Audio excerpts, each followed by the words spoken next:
যাদবপুরের শিক্ষামন্ত্রী ব্রাত্য বসুর উপর পরিকল্পনা করেই হামলা করা হয়েছিল দাবি করেছে ওয়েবকুপা। তাদের অভিযোগ, কারা গন্ডগোল পাকিয়েছে সবাই তা দেখেছে।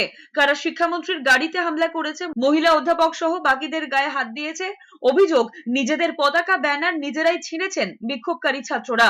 শিক্ষামন্ত্রীকে যেভাবে আক্রমণ করেছেন, পরিকল্পনামাফিক যেভাবে হত্যা পরিকল্পনা করা নিয়েছিলেন, সেইটা বিরুদ্ধে ওয়েবকুপা তীব্র ধিক্কার এবং নিন্দা জানায়।